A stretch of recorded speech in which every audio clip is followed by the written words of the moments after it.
පින්නතුනි අරක කියන ශාස්තෘවරයා තමන්ගේ ශ්‍රාවකයින්ට උපදෙස් දෙනවා මනුස්ස ජීවිතය ඉතාම අල්පයි වහ වහා කුසල් රැස් කරගන්නට. බ්‍රහ්මචරියාවේ හැසිරෙන්ඩ කියලා. මනුස්ස ජීවිතයේ ඒ තරන් අල්පයි වහාම කුසල් රැස් කරන්න කියලා මේ ශාස්තෘවරය කියන කාලේ මිනිස්සුන්ගේ පරමාවිෂය අවුරුදු 60,000යි. ඒ කාලේ මිනිස්සුන්ගේ ආයුෂය අවුරුදු 60,000යි.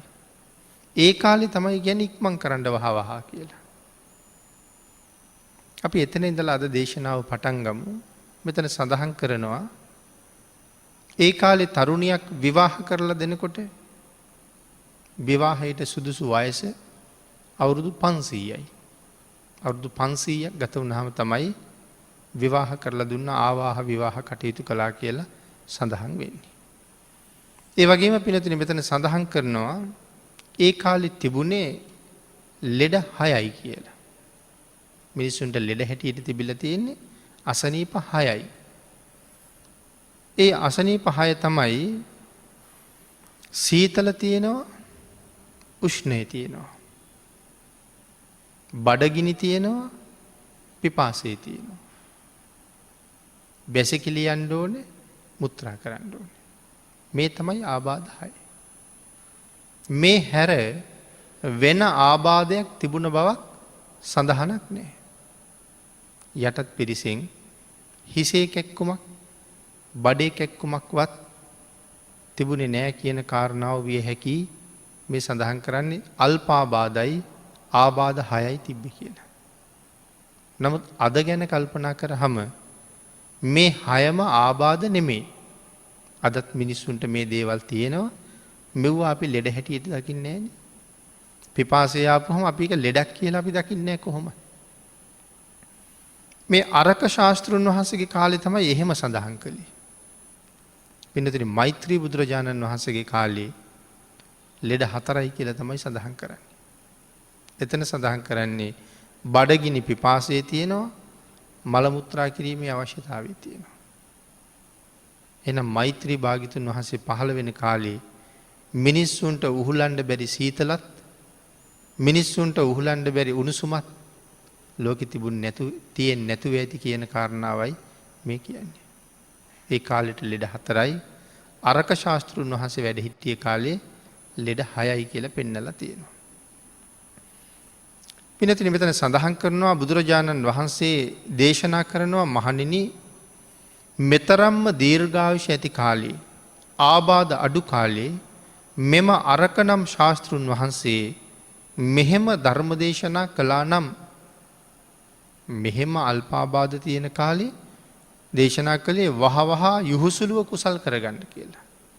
මෙන්න මේ කාලේ තමයි අර දේශනා කරලා තියෙන්නේ හිසට ගිනි ගත්තහම ඒ ගින්න නිමාගන්න උත්සුක වෙනවට වඩා කරගන්න බැරි වෙච්ච කුසල කර්මයක් තියෙනවා නම් ඒක කරන්න උත්සුක වෙන්න කියලා. මේ අවවාදය කරන්නේ අවුරුදු 60,000 කාලේ. ඒ නිසායි මෙතන සඳහන් කරන්නේ අරක ශාස්ත්‍රුන් වහන්සේ එහෙම ධර්ම දේශනා කළා නම් මේ කාලේ අපි කොහොම කටයුතු කරන්න ඕනේද?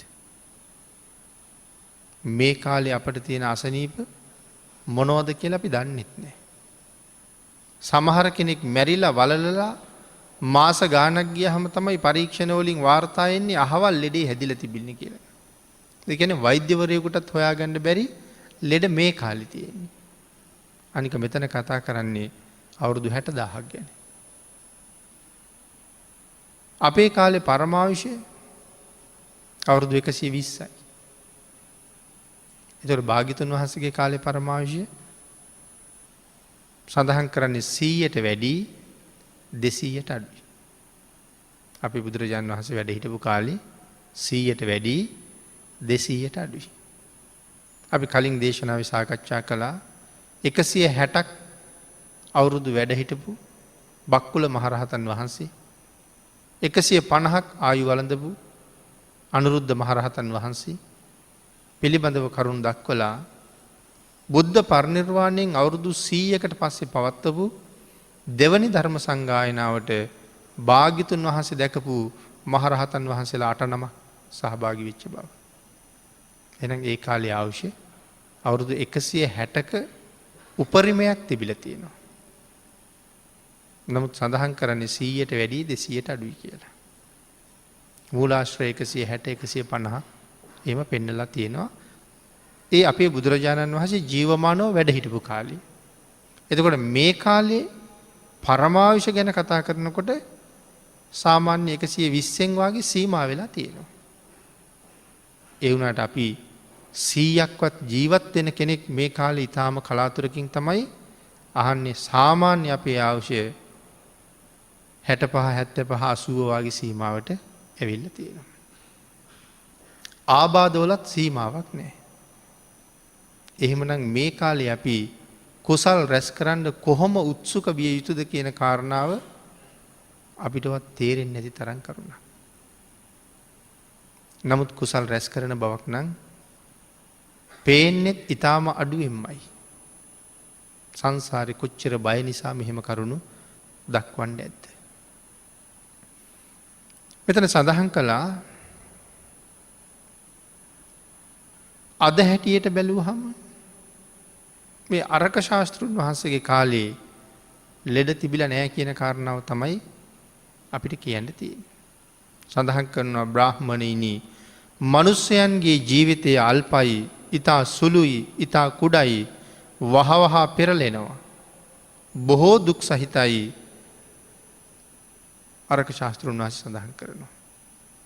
එතකොට පින්නතුනි අද මුලින් සඳහන් කළා වගේ ලෙඩ 100 ගණන් මිනිස්සුන්ට තියෙනවා.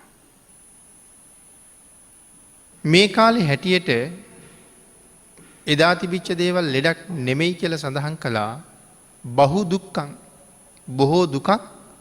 බොහෝ දුකක් තියෙනවා. ඒ දුක් මෙච්චරයි මෙපමණයි කියන්න බැරි තරම් අසීමාන්තික දුක්ඛන්දරාවකුත් මේ කාලේ තියෙනවා. ලෙඩ කන්දරාවකුත් තියෙනවා. ආයුෂත් බොහොම අඩුයි. එහෙනම් මොනතරම් වේගෙන් අපි කුසල් කරන්න යොමු විය යුතුයද කියන කාරණාව මෙතන සිහිපත් කරනවා. එතකොට එදා කාලේ බොහෝ දුක් සහිතයි. දැන් අද අපිට ඊටාම දුක් සහිතයි. දැන් මේ ලෙඩ 6ක් තිබ්බ කාලෙත් කියන්නේ බහු දුක්ඛං. ජීවිතේ බොහෝම දුකයි. එතකොට අපිට තේරෙන්නේ නැහැ ජීවිතේ බොහොම දුකයි කියලා එදා කිව්වේ ඇයි කියලා. සමහර වෙලාවට දිව්‍ය තලයක තිබිච්ච සැප තිබුණේ නැහැ. ඒ වගේම ධානලාභියෙකුට තිබිච්ච සැප එදා කාලේ ඒ මිනිසුන්ට තිබෙත් නැහැ. දිව්‍ය ලෝකයක තියෙන සැපත් ධානලාභියෙකු භුක්ති විඳින සැපයක් නොතිබුණ නිසා අරක ශාස්ත්‍රුන් වහන්සේ බහු දුක්ඛං කියලා කියන්නේ ඇති. ඊළඟට මෙතන සඳහන් කරනවා පින්නතුනේ බුදුරජාණන් වහන්සේටත් ආබාධ කීපයක් තිබුණා කියලා. අපේ බුදුරජාණන් වහන්සේටත් ලෙඩ කීපයක් තිබුණා. ඒ ලෙඩ පිළිබඳව පිටකයේ තැන් තැන්වල සඳහන් කරලා තියෙනවා. එක වෙලාවක සඳහන් කළා භාග්‍යතුන් වහන්සේට කොන්දේ අමාරුවක් තිබුණා කියලා. ධර්ම දේශනාවක් පවත්වන අතරතුර මේ කොන්දේ ආබාධයේ මදක් උත්සන්න වුණාම එතන ධර්ම දේශනාව සිදු කරන්න වැඩ ඉන්න සුදුසුම භික්ෂූන් වහන්සේට කතා කරලා භාග්‍යතුන් වහන්සේ නතර කරන තැන ඉඳලා දේශනාව ඉදිරියට කරගෙන යන්න අවවාද කරලා බුදුරජාණන් වහන්සේ සුගන්ධ කුටියට වැඩම කරලා සිංහසෙයියාවෙන් මදක් සැතපෙනවා කියලා. මොන හේතුව නිසාද? කොන්දේ ආබාධය නිසා. එතකොට විශේෂයෙන් සඳහන් කරන්න ඕනේ බුදුරජාණන් වහන්සේගේ මේ කොන්දේ ආබාධය කියලා කීවට ඒක දරා ගන්න බැරි වේදනාවෙන් පිරිච්ච බවක් එහි තිබුණේ නැහැ කියලා. බුදුරජාණන් වහන්සේ පුදුම කායික සුවයක් තිබුණ කෙනෙක්. චූටි හරි වෙනස් වීමක් වෙනකොට ඒකට කියන්නේ එහෙනම් ආබාධයක් කියලා. මොකද අවුරුදු 29ක් වෙනකන් කිවිසුමක්වත් ගිය නැති ජීවිතයක් භාග්‍යතුන් වහන්සේට තියෙන්නේ. සම්ප්‍රතිශ්‍යාවක්වත් හැදිලා නෑ කියලා අපිට හිතන්න පුළුවන් ලෙඩෙක් දැක්කහම චන්න අමාත්‍යයාගෙන් අහනවා ඒ කවුද කියලා. ස්වාමීනි ඒ ලෙඩෙක් කියලා කියන්නේ කවුද? එහෙමනම් 29ක් අවුරුදු සම්පූර්ණ වෙනකන් සිද්ධාර්ථ කුමාරයා ලෙඩක් කියන්නේ මොකක්ද? ලෙඩෙක් කියන්නේ කවුද කියන කාරණාව දැනගෙන හිටපු නැති එකෙන් ඊටාම අල්පාබාධයි කියන එක අපිට හොඳටම ප්‍රත්‍යක්ෂයි. නමුත් ධර්මයේ සඳහන් කරනවා භාග්‍යතුන් වහන්සේට හැදුන අසනීප කීපයක් තියෙනවා කියලා. එහෙනම් ඒ 29 අවුරුද්දෙන් පස්සේ තමයි මේ කාරණා ඇති වෙන්නේ ඇත්තේ. කොන්දේ අමාරුවක් තිබුණ බව සඳහන් කරනවා.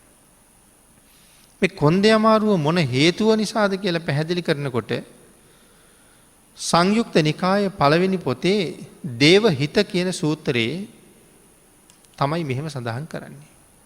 මොන හේතුව නිසා කොන්දේ අමාරුව හැදුනද? දුෂ්කර ක්‍රියා කරන කාලේ ආහාර අඩු බව නිසා ඇති වුණ තත්වයක් මේකට හේතු වුණා කියලා. නමුත් සමහර වෙලාවට කර්ම විපාක වාගේ කර්මවල විපාක පිළිබඳව සඳහන් කරන ඇතැම් පොත්පත්වල මේ සඳහා තවත් වෙනත් කරුණු දක්වලත් තියෙනවා. සංසාරගත ජීවිතේ මෙන්න මේ වාගේ ක්‍රියාවක් Taman අතින් සිදුවෙච්ච නිසා මෙහෙම කොන්දේ අමාරුවක් තිබුණා කියලා. සමහර තැන්වල මුණ ගැහිලා තියෙනවා. Tamanගේ පෙර භවයේ ඈත සහෝදරයෙකුට පහර දුන්න අවස්ථාවක් නිසා ඇතිවෙච්ච ආබාධයක් සඳහන් කරනවා. ඒ කොන්දේ අමාරුව ගැන නෙමෙයි. කොන්දේ අමාරුව ගැන සඳහන් කරනකොට පැහැදිලි කරන්නේ මල්ලවපර ක්‍රීඩකයෙක් එක්ක සටන් කරන්න ගිහිල්ලා ඒ ක්‍රීඩකයා දෙකට නමලා කොන්ද කැඩුවා කියලා. ඒ කොන්ද කඩාපු අකුසල කර්මය තමයි මේ තාමත් දිගින් දිගට සංසාරය ඇවිල්ලා ලෞතුරා බුද්ධත්වයේ ලබාපු ආත්මෙත් මේ විදිහට විපාක දෙන්නේ කියලා සඳහන් කරලා තියෙනවා. නමුත් දේවහිත සූත්‍රයේ සඳහන් කරනවා දුෂ්කර ක්‍රියා කරන සමයේ අල්ප ආහාර ගත්ත නිසා ඇතිවෙච්ච ආබාධ තත්වයක් කියලා. හැබැයි දේවහිත සූත්‍රය කියලා කියන්නේ කෙලින්ම ත්‍රිපිටකයේම සඳහන් වෙන කරුණයි මේ කියන්නේ. එහෙනම් පරිබාහිර පොතක තිබුණ කරුණු අපිත් දේශනාවල් වල පෙර සඳහන් කරලා තියෙනවා මේ කරුණ. නමුත් ඒ සියලු දේවල් වලට වඩා පිටකයේ තියෙන කාරණාවට අපි ගරු කළ යුතුයි. ඒ නිසා කලින් සඳහන් කරපු කරුණ වෙනත් පරිබාහිර ග්‍රන්ථයක සඳහන් වෙලා තිබුණ නිසා හැබෑවටම මේ සිද්ධිය එවන් සිද්ධියක් නිසා නුණා නම් භාග්‍යතුන් වහන්සේගේ කොන්දේ ආබාධය ධර්ම රත්නයේට හානියක් සිදු වෙලා තියෙනවා නම් පළමුවත් දෙවනුවත් තෙවනුවත් එහෙම කරපු දේශනාව ඒ ප්‍රකාශයේ සම්බන්ධයෙන් ධර්ම රත්නයෙන් සහ භාග්‍යතුන් වහන්සේගෙන් සමාව අයදිනවා කියන කාරණාව විශේෂයෙන් සිහිපත් කරනවා. එහෙනම් දේවහිත සූත්‍රයේ සඳහන් වෙන්නේ ආහාර අඩු බව නිසා ඇතිවෙච්ච ආබාධ තත්ත්වයක් කියලා. ප්‍රඥාවෙන් ධම අවබෝධ කළ යුතුයි කියලා සඳහන් කළේ ඒ නිසායි කුසල් කළ යුතුයි බ්‍රහ්මචර්යාවේ හැසිරීලා බ්‍රහ්මචර්යාව සම්පූර්ණ කළ යුතුයි ඉපදුන කෙනාට නොමැරී ඉන්න විදිහක්ම නෑ කියලා දේශනා කරනවා. යමෙක් ඉපදුනොත් නොමැරීමක් නෑ. ඒ කාන්තයෙන්ම මරණයට පත් වෙනවා. ඒ නිසා වහවහාම කුසල් රැස් කළ යුතුයි. බ්‍රහ්මචර්යාව අඩු නැතුව සම්පූර්ණ කරගත යුතුයි කියන කාරණාව සිහිපත් කරනවා. ඒතරහිකෝතං භික්කවේ සම්මා වදමානෝ වදෙය්‍ය මහණෙනි මෙකල්හි ඒ කාරණාව යමෙක් මනාව කියනවා නම් අප්පකං ජීවිතං මනුස්සානං අල්පයයි මිනිස්සුන්ගේ ජීවිතය. පිනතින එහෙම කීවේ මේ අරක ශාස්තෘන් වහන්සේගේ උපදේශය අදටත් හරියටම ගැලපෙන හින්දා. එතකොට මේ අරක ශාස්තෘන් වහන්සේ කියලා කියන්නේ වෙන කවුරුවත් නෙමෙයි. එදා අරක ශාස්තෘවරයා දේශනා කරපු ධර්මය අගේ කරලා මෙදා කතා කරන අපේ බුදුරජාණන් වහන්සේම තමයි එදත් අරක නමින් උප්පත්තිය ලැබල හිටියේ.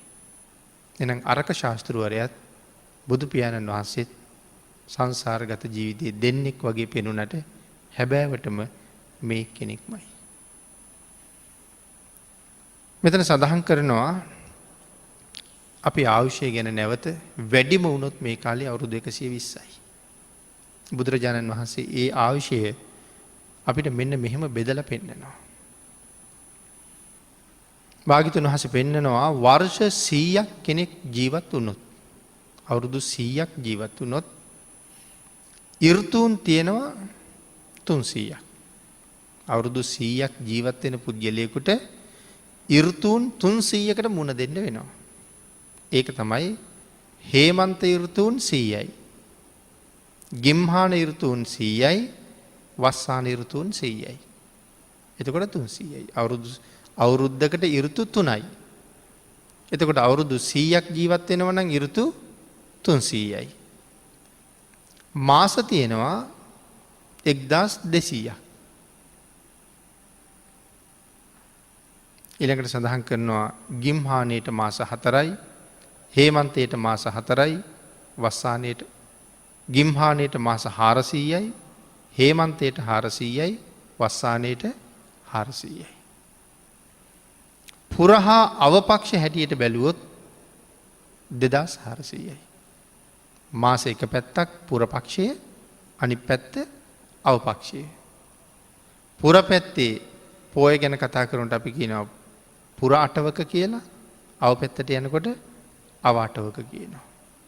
මැද්දේ 15ක කියලා අපි කියනවා. එහෙනම් මාසෙ දෙකට බෙදුනොත් 2400යි. පුරහා අව වශයෙන්. ඊළඟට බුදුරජාණන් වහන්සේ මෙහෙම ගණන් දක්වද්දී සඳහන් කරනවා රාත්‍රීන් නම් 36000යි.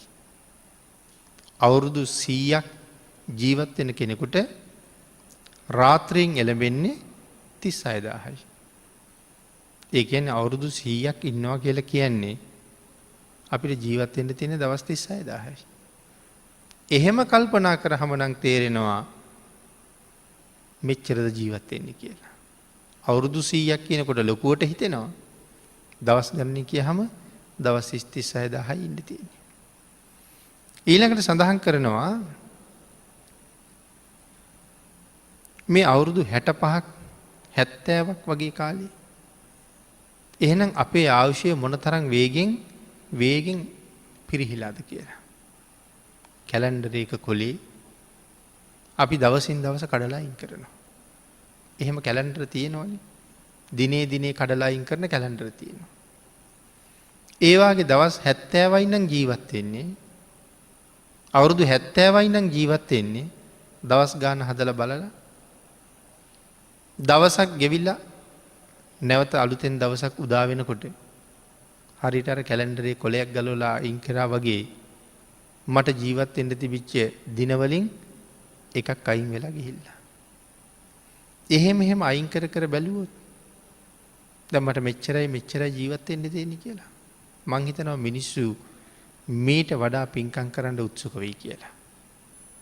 මීට වඩා ගුණධම් රැස් කරන්න උත්සාහ ගනී. මොකද මට ජීවත් වෙන්න තියෙන කාලය මෙච්චරයි.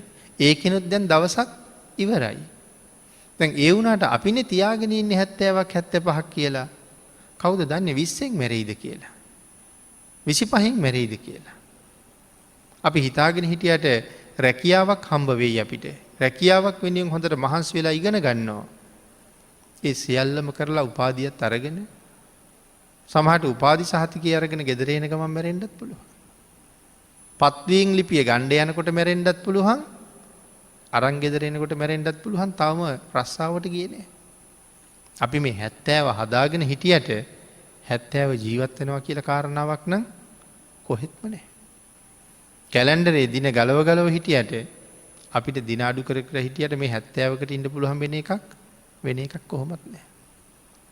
ආන් ඒ හින්දා පින්නතුනි මෙතන ආහාර වේල් ගණනත් බුදුරජාණන් වහන්සේ ගණන් වලින්ම දේශනා කරනවා. ඊළඟට ආහාර වේල් ගණන එහෙම සඳහන් කළාට අපි හැමදාම ආහාර ගත්තෙත් නෑ. අපි කිරි බීපු කාලේ බත් කෑවේ නෑ. එතකොට තව අපි බත් නොකා ගත කරන කාල ලෙඩ හැදිලා බත් කෑවේ නැති දවස් තියෙනවා. කෑම පෙන්නන්නවත් බැරුව හිටපු දවස් තියෙනවා. පුංචි කාලෙත් කිරි බීලා ඉවර වෙලා බත් කන කාලේ මුරණ්ඩුකමට කෑම නොකා හිටපු අවස්ථා තියෙනවා. ලොකු වෙලා අම්මා තාත්තා එක තරහ වෙලා කෑම නොකා හිටපු අවස්ථා තියෙනවා තව. විවාහ වෙලා බිරිඳ එක්ක තරහ වෙලා ස්වාමියා එක්ක තරහ වෙලා නොකා හිටපු වේල් තියෙනවා. එහෙම කාපු නැති වේල් ටිකත් බලහම මේ කෑම වේල් ගණනත් භාග්‍යතුන් වහන්සේ පෙන්නලා තියෙනවා. ඒකිනුත් අපි ආහාර නොගත්ත වේල්ම කීයක් තියෙනවද? හැබැයි අද වේල අත්හැරියහම ඒ වේල ආයේ කවදාවත්ම අනුභව කරන්න වෙන්නේ නැහැ. උදේ වේලයි දවල් වේලයි දෙකම කෙනෙකුට අනුභව කරන්න බෑනේ. එක වේලයි පුළුවන්. එහෙනම් එහෙම බලහම කෑම වේල් ගණනත් භාග්‍යතුන් වහන්සේ පෙන්නනවා. හරියටම ගණන් හදලා කීවහම සඳහන් කරනවා ඒ ගන්න ආහාර වේල් ගණන ඊට වඩා හුඟක් අඩු වෙනවා කියලා. අවුරුදු 100කට වේල් මෙච්චරයි කියලා හදලා තියෙනවා. මේ කාරණා නිසා ආහාර වේල අපි අත්හැරලා තියෙනකොට ඒ ගණන් හදාපු ගානටත් වඩා අඩුවෙන් තමයි අපි ආහාර අරන් තියෙන්නේ. ඊළඟට පින්නතුනි මේ සූත්‍රය අපි සඳහන් කරපු කරුණු ටික මේ සූත්‍රයත් එක්ක කොහොමද ගැලපෙන්නේ කියන කාරණාව මෙතන සිහිපත් කරනවා. බුදුරජාණන් වහන්සේ දේශනා කරනවා මහණෙනි මා විසින් වර්ෂ 100ක් ඉන්න මිනිසයාගේ ආයුෂයත් ගණන් හැදුවා. මහණෙනි මම අවුරුදු 100ක් ජීවත් වෙන මිනිසයාගේ ආයුෂයත් ගණන් හැදුවා. ඍතු ප්‍රමාණයත් ගණන් හැදුවා. මාස ප්‍රමාණයත් ගණන් හැදුවා. අර්ධ මාස ප්‍රමාණයත් ගණන් හැදුවා. සංවත්සර ප්‍රමාණයත් ගණන් හැදුවා.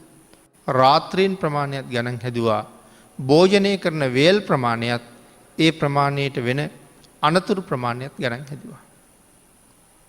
මහණෙනි ශ්‍රාවකයින්ට හිතසුව පිණිස යම් ශාස්ත්‍රඥ වහන්සේ නමක් විසින් කළ යුතු යමක් තියෙනවා නම් අනුකම්පාව උපදවලා එය මම නුඹලා වෙනුවෙන් කරලා තියෙනවා.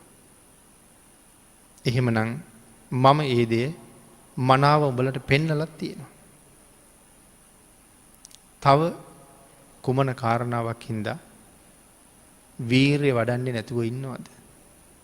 බ්‍රහ්මචර්යාවේ හැසිරෙන්නේ නැතුව ඉන්නවද? සිල් ගුණ පුරන්නේ නැතුව තව කල් මරනවද කියන කාරණාවයි භාග්‍යතුන් වහන්සේ අහන්නේ. මෙච්චර පැහැදිලිව මම කරුණු පෙන්නලා මරණය පිළිබඳවත් කරුණු දක්වලා ජීවත් වෙන්න තියෙන කාලයත් පෙන්නලා මාස ගණනින් දවස් ගණනින් කෑම වේල් ගණනින් ඍතුන් ප්‍රමාණිනුත් පෙන්නලා තියෙනවා. එහෙනම් මේ අවුරුද්ද උදා වෙලා තවම දින කීපයයි. මුල් මාස 4 එක ඍතුවක්, ඊළඟ මාස 4 තව ඍතුවක්, ඊළඟ මාස 4 තව ඍතුවක්. එහෙනම් අප්‍රේල් මාසෙට එනකොට අපි කල්පනා කරන්න ඕනේ මට ඍතුන් තියෙන්නේ 300යි 100ක් ඉන්නවනම් ඒකෙන් ඍතුවක් ඉවරයි. අපිට එහෙම හිතන්න බෑ අපේ ඍතුන් දැන් සෑහෙන ප්‍රමාණයක් ඉවර වෙලයි තියෙන්නේ අපේ වයසේ හැටියට. ඒකත් එක ගණනය කරලා බලන්න ඕනේ මට තව ඍතු කීයද ඉන්න තියෙන්නේ කියලා. එහෙනම් මම තාම කුසල් දහම් රැස් කිරීම පැත්තෙන් බොහොම මදි වෙන්න පුළුවන්. ඒ හින්දා එහෙනම් වහවහ උත්සුක වෙන්න වෙනවා. මහණෙනි රුක්ෂ මූල තියෙනවා. භාග්‍යතුන් වහන්සේ දේශනා කරනවා. මහණෙනි රුක්ෂ මූල තියෙනවා. මහණෙනි ශූන්‍යාගාර තියෙනවා. ධ්‍යාන වඩව් මහණෙනි, පමානවව් මහණෙනි, පසුතැවිලි නොවව් මහණෙනි. පස්සේ පසුතැවිලි වෙන්න එපා. ධ්‍යාන වඩන්න උත්සාහ කරන්න පමා වෙන්න එපා. මෙය තොපට අපගේ අනුශාසනාවයි. ජීවිතයේ මහණෙනි මේ තරම් කෙටි. මම ඒ බව පෙන්නවා මෙන්න රුක්ෂ මූල තියෙනවා, මෙන්න ශූන්‍යාගාර තියෙනවා. ධ්‍යාන වඩන්න. පමාන වෙන්න. සිල්ගුණ දියුණු කරන්න අබ්‍රහ්මචරියාව හැසිරෙන්ඩ භවහා සංසාරයෙන් එතර යන්ඩ කටයුතු කරන්න මේක මගේ අනුශාසනාවයි කියලා ඉතාම පැහැදිලිව බුදුරජාණන් වහන්සේ දේශනා කරනවා. ඒ බුද්ධ වචනයට කීකරු වෙච්ච අය ලෝකෙ ඉන්න බොහොම සුළු ප්‍රමාණයයි. හැබැයි යමෙක් කීකරුද ඒ කීකරු හැමෝම ජීවත් වෙන්නෙත් සතුටින් මැරෙන්නෙත් සතුටින්. මැරිල ගිහිල්ලා ඊට වඩා හුඟක් සතුට තියෙන තැන්වල සැපය තියෙන තැන්වල උප්පත්තිය ලබන. අපි ඒකට කැමතිනං වහවහා බුද්ධානු ශාසනාවට කීකරුවෙන එක අපේ යුතුකම. සැපය සතුට බලාපොරොත්තු වෙනවන. මේ ලෝකෙ යමෙක් සැප කැමතිනං පින්නතින ඔවුන් කවදාවත් පවුනං කරන්නේ. සැප කැමති අය පව් කරන්නේ. සැපය කැමති නැති අය පවට බය නෑ. සැපයට කැමති අය පවට හරි බයි. එනම් හැම වෙලාම පවට බයවෙලා කුසලේ සඳහා මැලෙන්ඩ ඕනේ. නමුත් ලෝක යන්නේ හුඟක් අනි පැත්තට කුසලයට ඇලෙන් නැතුව මිනිසු වැඩියෙන් ඇලිල තියෙන්නේ අකුසලේ පැත්තටමයි. මේ තමා අරක සූස්ත්‍රයේ අරක සූත්‍රයේ මේ කාරණටික ගලපලා භාගිතුන් වහස පෙන්නනවා. මරණානුස්සති භාවනාව දැක්වෙන තවත් සූත්‍ර අපි පිටකී තියෙනවා. ඒවාගේ එක සූත්‍රයක් තමයි අංගුත්තර නිකායේ අට්ටක නිපාතයේ සඳහන් වෙන මේ චක්ක නිපාතයේ 40 වෙනි පිටුවේ තියෙන එක සූත්‍රයක සඳහන් කරනවා. අංගුත්තර නිකායේ අට්ටක නිපාතයේ සූත්‍රයක් තියෙනවා. අංගුත්තර නිකායේ චක්ක නිපාතයේ 40 වෙනි පිටුවෙත් මරණ සතිය පිළිබඳව කතා කරන තව සූත්‍රයක් තියෙනවා. එතන සඳහන් කරනවා මේ නාදික කියන ප්‍රදේශයේ බුදුරජාණන් වහන්සේ වැඩවාසය කරන කාලේ. මේ කාලේ බුදුරජාණන් වහන්සේ ගඩොල් වලින් හදපු ආවාසයක තමයි වැඩ ඉඳලා තියෙන්නේ.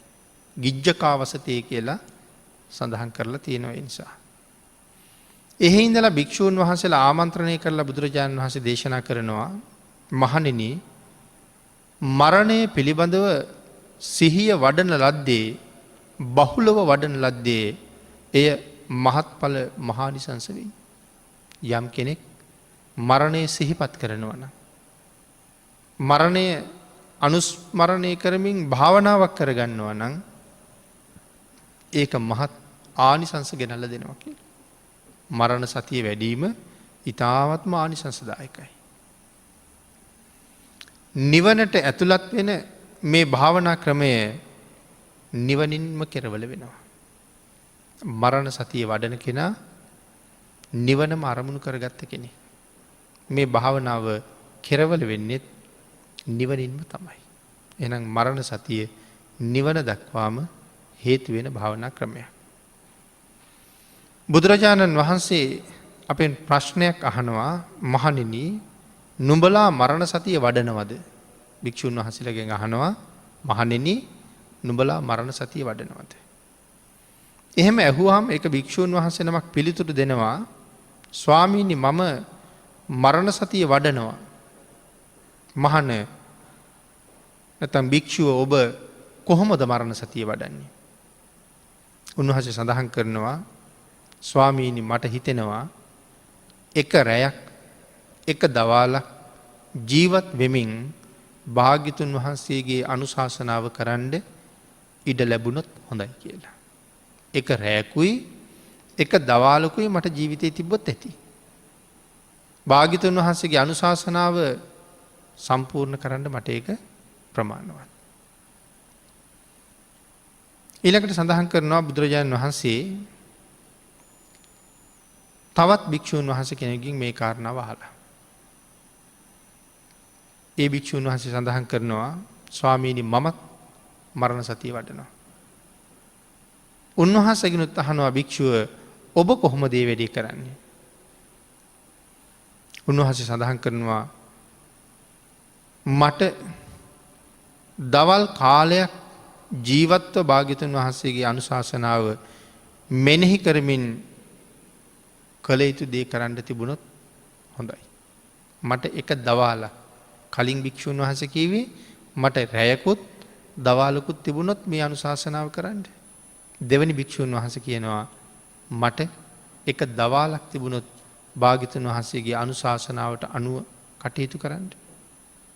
මං ඒක සම්පූර්ණ කරනවා. තුන්වෙනි භික්‍ෂූන් වහන්සේ නමක් දන්වනවා කෙසේද නුඹ මරණ සතිය වඩන්නේ කියලා අහපුවාම ස්වාමීනී එක පිණ්ඩ පාතයක් වළඳන කාලයක් තුළ මට භාග්‍යතුන් වහන්සේගේ අනුශාසනාවට අනුව කටයුතු කරන්න ලැබුණොත් මට බොහෝ දේ කරන්න පුළුවන්. එක පිණ්ඩ පාතයක් වළඳන තරම් කාලයක්. ඒ කියන්නේ දහවල් නම් දහවල් දානේ වළඳන්න ගත කරන කාලේ මට ඉඩ තිබ්බොත් ඇති කියලා කියන්නේ. හතරවෙනි භික්ෂූන් වහන්සේ සඳහන් කරනවා ස්වාමීනි මමත් මරණ සතිය වඩනවා. බුදුරජාණන් වහන්සේ අහනවා භික්ෂුව ඔබ කොහොමද මරණ සතිය වඩන්නේ? උන්වහන්සේ සඳහන් කරනවා ස්වාමීනී බත් පිඩු 4ක් හෝ 5ක් හපලා ගිලිනතුරු ජීවත් වෙන්න තිබ්බොත් මට ඇති. බත් පිඩු 4-5ක් හපලා ගිලින කාලයේ ජීවත් වෙන්න තිබ්බොත් භාග්‍යතුන් වහන්සේගේ අනුශාසනාව කරගන්න මට ඇති.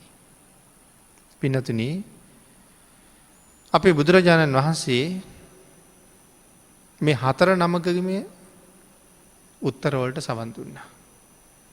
ඒ අතරේ 5 වෙනි භික්ෂුන් වහන්සේ නමක් කියනවා ස්වාමීනි මමත් මරණ සතිය වඩනවා. බුදුරජාණන් වහන්සේ උන්වහන්සේගෙනුත් ඇහුවා භික්ෂුව ඔබ කෙසේද මරණ සතිය වඩන්නේ? උන්වහන්සේ සඳහන් කරනවා මට එක බත් පිඩුවක් හපලා ගිලින තරම් කාලයක් භාග්‍යතුන් වහන්සේගේ අනුශාසනාව කරන්න තිබුණොත් මම ඒක හරියට කරගන්නවා. එක බත් කටක් හපලා ගිලින කාලයක්. මට බොහෝ දේ කරගන්න පුළුවන් වෙනවා. මම ඒ කාලය තුල බොහෝ දේ කළා කියලා මම කල්පනා කරනවා. 6 වෙනි භික්ෂුන් වහන්සේ සඳහන් කරනවා ස්වාමීනි මමත් මරණ සතිය වඩනවා. භික්ෂුව ඔබ කොහොමද මරණ සතිය වඩන්නේ? උන්වහන්සේ සඳහන් කළා ස්වාමීනි මට භාග්‍යතුන් වහන්සේ දේශනා කරන ආකාරයෙන් ස්වාමීනි අහෝ මම ඒ තාක් කල් ජීවත් වුණොත් ඇති. කොයිතාක් කාලයක්ද? ඉහළට ගන්න හුස්ම පහළට හෙළන තුරු හෝ පහළට හෙළූ හුස්ම ඉහළට ගන්න තුරු මට ජීවත් වෙන්න ලැබුණොත් මම භාග්‍යතුන් වහන්සේගේ අනුශාසනාව බොහෝසේ කළා වෙනවා. මම භාග්‍යතුන් වහන්සේ අනුව ජීවත් වුණා වෙනවා. මට හුස්ම ඉහළට ගන්න ලැබුණොත් ඇති. එහෙම නැත්නම් ඉහළට ගත්ත හුස්ම පහළට හෙළන්න තිබුණොත් ඇති. එතකොට ආශ්වාස කරන කාලය තුල හෝ ප්‍රාශ්වාස කරන කාලය තුල මට ජීවත් වෙන්න ලැබුණොත් ඇති. 5 වෙනි භික්ෂූන් වහන්සේ 6 වෙනි භික්ෂූන් වහන්සේ මෙහෙම සඳහන් කළා. අපේ බුදුරජාණන් වහන්සේ ඒ පිළිබඳව අනුශාසනාවක් දක්වනවා. යම් භික්ෂුවක් හිතුවනම් එක රාත්‍රියක් සහ දවාලක් මට භාග්‍යතුන් වහන්සේගේ අනුශාසනාව කරගන්න ජීවත් වෙන්න තිබුණා නම් කියලා. එහෙම කීවේ පළවෙනි භික්ෂුව. තව කෙනෙක් මට එක දවාලක් විතරක් ජීවත් වෙන්න අවස්ථාව තිබුණොත් කියලා. අනික් නම මට එක පිණ්ඩ පාතයක් වළඳන තුරු ඉන්න ලැබුණොත් කියලා කිව්වා. 4 වෙනි නම කිව්වා මට බත් පිඩු 4ක් 5ක් හපලා ගිලින තරම් කාලයක් ජීවත් වෙන්න තිබුණොත් ඇති කියලා. යම් 4 දෙනෙක් මෙහෙම කිව්වද මේ 4 දෙනාම මහණෙනි මම දකින්නේ ඊ타ත්ම ප්‍රමාදී පුද්ගලයෝ කියලා. අප්‍රමාදී නෙමේ ඊ타ත්ම ප්‍රමාදී පුද්ගලයෝ කියලා. ඊතා හෙමින් මරණය සිහි කරන අය බවයි මන් දකින්නේ. සඳහන් කරනවා කෙලෙස් නැති කිරීම පිණිස ඊ타ම හෙමින් කටයුතු කරන 4 දෙනෙක් හැටියටයි මම මේ 4 දෙනා දකින්නේ. ඊළඟට බුදුරජාණන් වහන්සේ දේශනා කරනවා යම් භික්ෂූන් වහන්සේලා දෙනමක් එක බත් පිඩුවක් හොඳින් හපලා ගිලින තුරු ජීවත් වුණොත් ඇති. හෝ එහෙම නැත්තම් එක ආශ්වාසයක් කරලා ප්‍රාශ්වාස කරන තුරු හෝ එක ප්‍රාශ්වාසයක් කරලා නැවත ආශ්වාස කරන තුරු හෝ ජීවත් වෙන්න අවස්ථාව ඇති වුණොත් කියලා හිතනවා නම් අන්න ඒ භික්ෂූන් වහන්සේලා දෙනම අප්‍රමාදීව වාසය කරනවා කියලා මම සඳහන් කරනවා. එතකොට අපි බුදුරජාණන් වහන්සේ 5 වෙනි භික්ෂූන් වහන්සේටයි 6 වෙනි භික්ෂූන් වහන්සේටයි මනාව ප්‍රශංසා කළා. මුල් 4 දෙනා පිළිබඳව භාග්‍යතුන් වහන්සේගේ සතුටක් පැහැදීමක් නැහැ. එතකොට මේ සූත්‍රයෙන් මේ කරුණු ටික මෙහෙම ගෙන හැර දක්වනවා. අවවාදයක් කරනවා තස්මාතිහ භික්කවේ ඒවං සික්කිතබ්බං. මහණෙනි මෙසේ හික්මිය යුතුයි අප්‍රමාදීව වාසය කළ යුතුයි. කෙලෙස් නැති කර ගැනීම පිණිස තියුණුව මරණ සතිය වැඩිය යුතුයි කියලා භාග්‍යවතුන් වහන්සේ දේශනා කරනවා. අංගුත්තර චක්ක නිපාතයේ තියෙන පඨම මරණ සති සූත්‍රයේ එහෙම සඳහන් කරලා තියෙනවා. දැන් එතකොට අපි දිහා බලලා භාග්‍යවතුන් වහන්සේ මොනවද හිතනව ඇද්ද? එක දවසක් ජීවත් වෙන්න එක දවාලක් රැයක් ජීවත් වෙන්න තිබුණොත් ඇති. එක දවල් කාලයක් ජීවත් වෙන්න තිබුණොත් ඇති. එක පිණ්ඩපාතයක් වළඳනකම් මට කල් තිබුණොත් ඇති. බත් පිඩු 4-5ක් හපලා ගිලින තුරු මට කාලේ තිබුණොත් ඇති කියලා සඳහන් කරපු මුල් 4 දෙනා පිළිබඳවම භාග්‍යවතුන් වහන්සේගේ පැහැදීමක් නැත්තම් මම කියන්නේ භාග්‍යවතුන් වහන්සේගේවත් ආර්යයන් වහන්සේලාගේවත් අපි ගැන තියෙන පැහැදීම කොහොමද කියන කාරණාව අපිට හිතාගන්න කොහොමත් බෑ. අපි ගැන සතුටක් ඇත්තෙම නෑ කියලා තමයි කියන්න ඕනේ. එහෙනම් මේ ඉන්න විදිහට හිටියොත් භාග්‍යවතුන් වහන්සේගේ අනුශාසනාව කළා වෙන්නේ නෑ. භාග්‍යවතුන් වහන්සේ අපි ගැන සතුටක් නෑ කියලා කිව්වේ. මහා කල්ප අසංඛ්‍ය 4,01,000ක් උන්වහන්සේගේ නිවන අත්හැරලා පාරමිතා පිරුවේ සංසාරේ දුක් විඳින අහිංසකයෝ සංසාරයෙන් එතරට ගෙනියන්න හින්දා. තමන් වහන්සේගේ නිවන බණපද 2කින් ලබන්න තිබිච්ච නිවන දීපංකර පාදමූලේ අත්හැරලා අපි වෙනුවෙන් මහා කල්ප අසංඛ්‍ය 4,01,000ක්ම උන්වහන්සේ කැප කළා. අපායේ යමින් තිරිසන් වෙමින් මනුස්ස ලෝකේ අනන්ත දුක් විඳිමින් අපි සතර අපායෙන් ගොඩ ගන්න. ආන් ඒ වෑයමට ඒ වීරියට අපි සාධාරණයක් නොකරන බව තමයි මේකෙන් පේන්නේ.